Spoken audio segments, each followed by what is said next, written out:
In this video, I'm going to show you how to open your boot, especially when the sensor is damaged.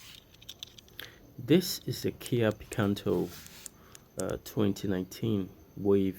You can see Kia Picanto Wave, but the process can also be done on the Hyundai from 2017 to 2021, or Kia 2017 to 2021.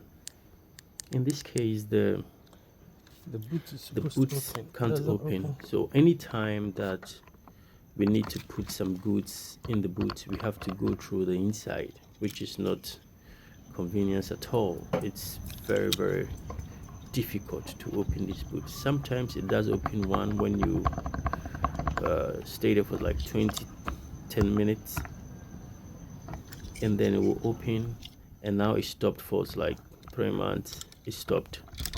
So every time I have to load things through the back door, which is not good. It's not safe too.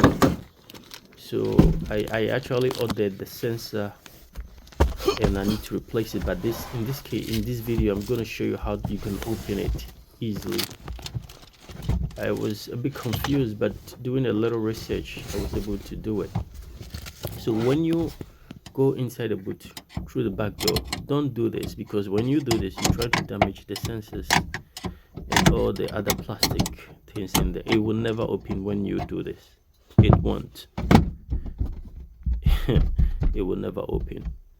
So what you have to do is to unscrew one screw at that place. It's just one, and when you unscrew it, you just have to pull it back.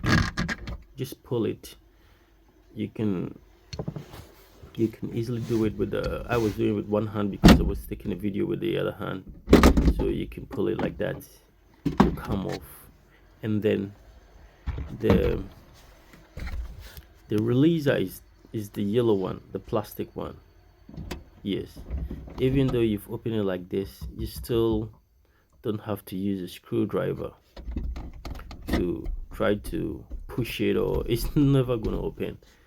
When you open the cover, sometimes you get confused. You see a lot of things, you think, oh, you can touch something or push something for it to open. It's not gonna work. It's never gonna work. Don't be a superhero. Just simple. That's it. You just move it to the right side. You hear a click off, and then you do it again and push it. That's the easiest way to open it. It's so easy. It's not going to damage anything. It's just one screw to unscrew the back cover, and you release the lock and it opens. But when I did this, it's because I was about to change the whole sensor. That's why I did this, because if I close it again it will lock. You see the sensor is damaged. That's the sensor.